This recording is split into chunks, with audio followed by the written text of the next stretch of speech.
আগামী 4ই September 2024-এর watch list. আজকে আমার অনেক লেট যেহেতু আপলোড দিচ্ছি, সে কারণে আমি একদম সংক্ষেপে ওয়াচ লিস্ট দিব, চার্ট দেখাবো না, কারণ এটাকে আবার এডিট করে আমার সময় লাগবে। তো প্রথমেই আমরা চলে আসি এবি ব্যাংক।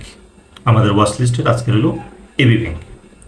এবি ব্যাংক আজকে 34,10,000 ভলিউম।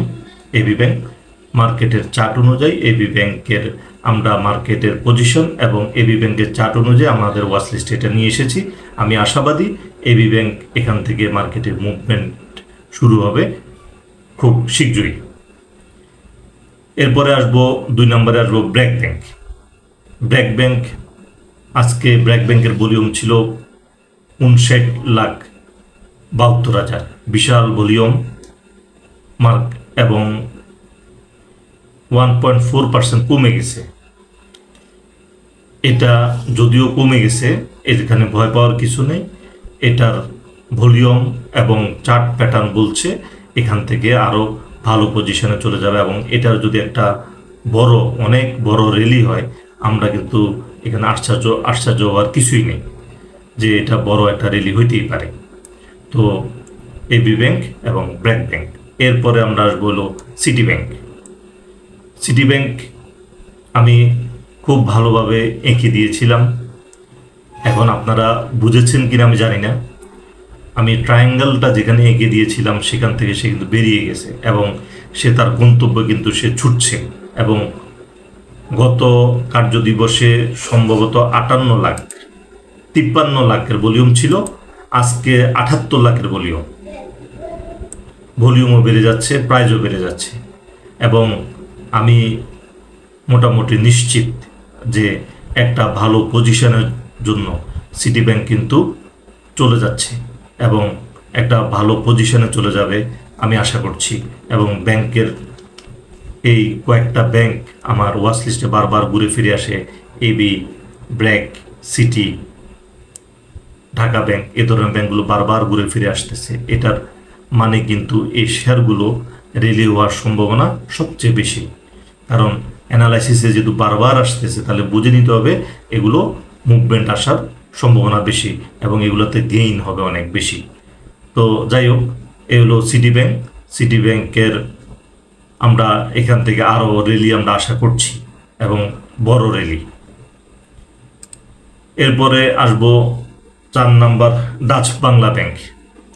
গত কার্যদিবসে বলেছিলাম ডাচ বাংলা ব্যাংক লো ভলিউমের শেয়ার।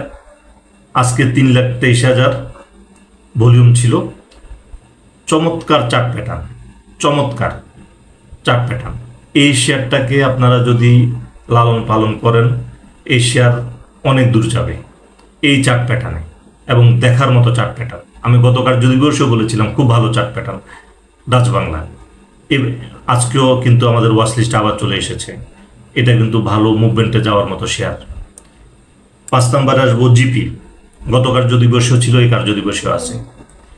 জিপি সম্পর্কে আমি বলিনি, জিপি হয়তো এখন বাড়ছে না, কিন্তু জিপির যে বড় র্যালি আছে সেটা কিন্তু জিপির ভলিউম এবং চার্টের পজিশন বলে দিচ্ছে।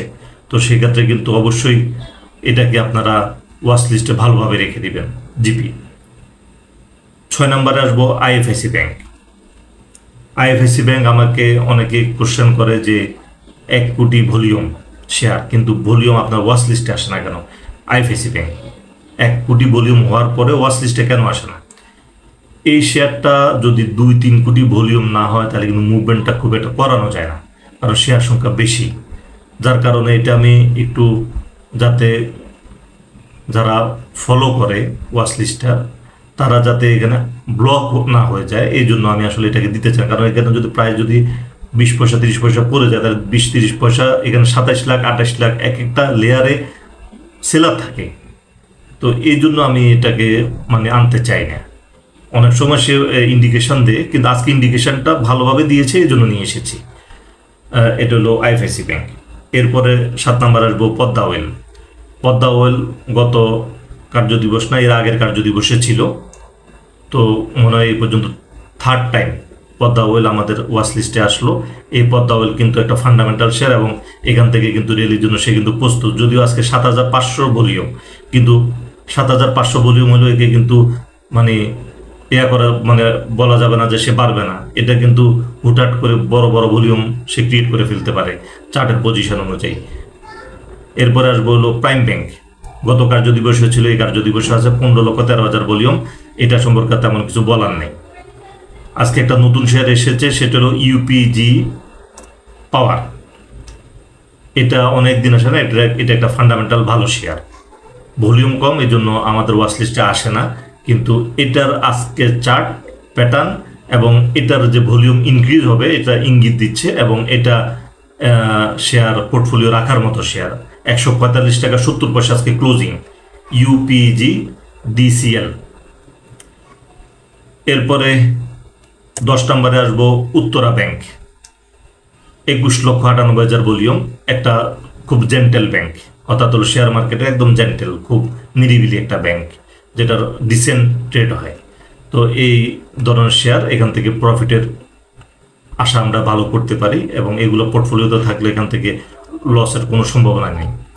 তো আজকে আলোচনা আমরা দীর্ঘ করব না।